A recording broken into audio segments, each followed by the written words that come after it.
भारतवर्ष की संस्कृति और विरासत का अभिन्न अंग। आध्यात्मिक भारत को जानने और समझने का मार्ग। यह कोई प्राचीन मिथक नहीं, बल्कि जीवन जीने का एक तरीका है।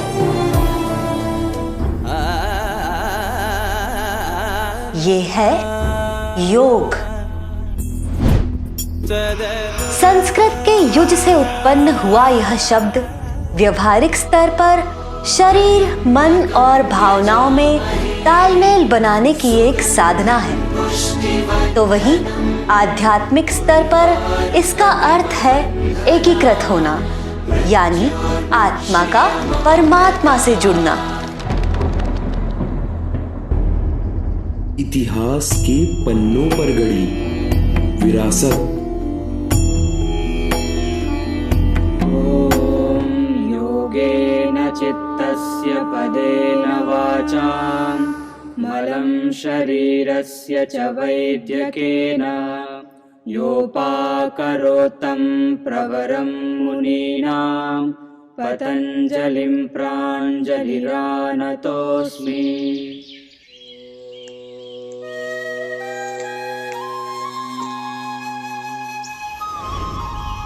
नमस्कार।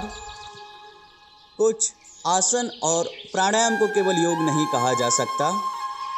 योग तो अपने आप में अपार महासागर की भांति है। योग एक जीवन जीने की कला है, जिसका प्रादुर्भाव आज से लगभग 5000 वर्ष पूर्व अर्थात पृथ्वी की उत्पत्ति के समय से माना जा रहा है। ये विरासत है 5000 वर्ष पुरानी भारतीय ज्ञानपीठ की, जिसमें जात पात, स्त्री पुरुष, स्वदेशी या विदेशी किसी भी प्रकार का कोई भी भेद मायने नहीं रखता। इसीलिए तो कहते हैं कि योग वर्तमान की सबसे बहुमूल्य विरासत है।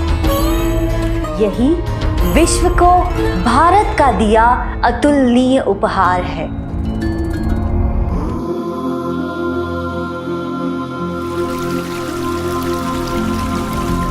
कितना पुराना है योग? मानव सभ्यता जितनी पुरानी है, उतना ही पुराना है योग। विश्व की सबसे पुरानी सभ्यताओं में से एक सिंधु घाटी सभ्यता में पत्थरों पर उत्कीर्ण आसन की मुद्रा में बैठे योगी के चित्र मिले हैं। हमारे वेद पुराण और उपनिषदों में भी योग साधना का महत्व बताया गया है। माना जाता है योग की उत्पत्ति स्वयं भगवान शंकर ने की थी, इसीलिए उन्हें आदि योगी भी कहा जाता है।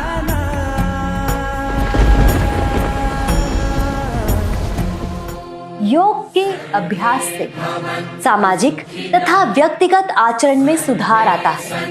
तनावपूर्ण स्थितियों में सहन शक्ति की क्षमता बढ़ती है।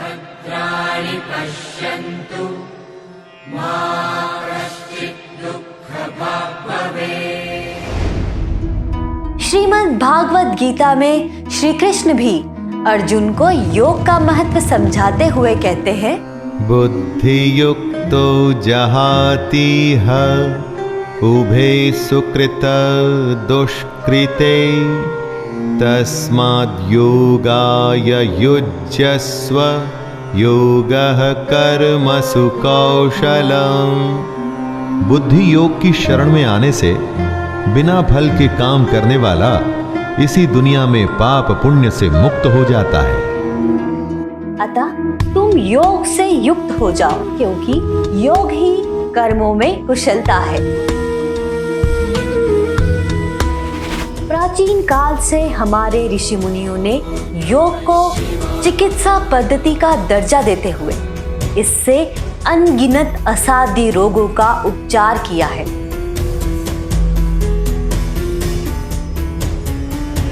यह उन ज्ञानी ऋषि मुनियों के तप और उनकी अटूट साधना का ही परिणाम है कि योग अपने वास्तविक रूप में आज भी हमारी ताकत बन रहा है। दूसरे दूसरी शताब्दी ईसा पूर्व के आसपास महर्षि पतंजलि ने अपने योग सूत्र में योग को परिभाषित करते हुए कहा है, योगश्चित्त वृत्ति निरोधय, यानी योग मन की सभी वृत्तियों को खत्म कर देता है। योग की हर बारीकी को समझाते हुए उन्होंने ही अष्टांग योग का मार्ग बताया है।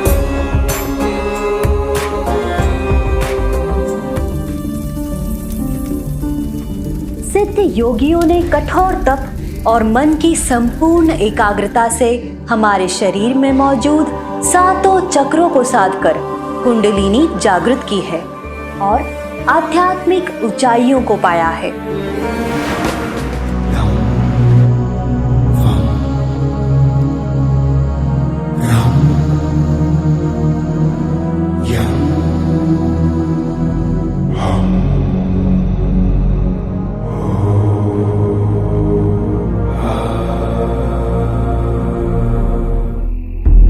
जैन और बौद्ध धर्म में भी योग को आध्यात्मिक शांति और अनासक्ति प्राप्त करने का एकमात्र साधन माना गया है। सिर्फ देवी देवता या पौराणिक साहित्यों में ही नहीं, बल्कि हमारी संस्कृति, कला, नृत्य और संगीत में भी योग की मुद्राएं इस तरह मिली हुई है जैसे शरीर से आत्मा। वर्तमान परिदृश्य में भी योग का महत्व सबसे अधिक इसलिए है क्योंकि इसके अभ्यास से शरीर की रोग प्रतिरोधक क्षमता में बढ़ोतरी होती है। ऑक्सीजन युक्त रक्त के भली भांति संचार होने से स्वास्थ्य में सुधार होता है, इंद्रियां संयमित होती हैं और मन शांत होता है।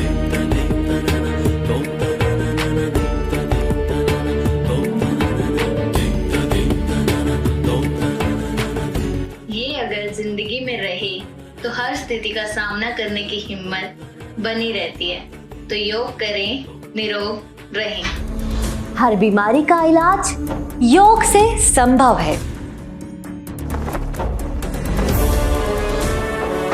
इसीलिए कहते हैं, आज भी जहां विज्ञान हार जाता है वहां योग ही काम आता है।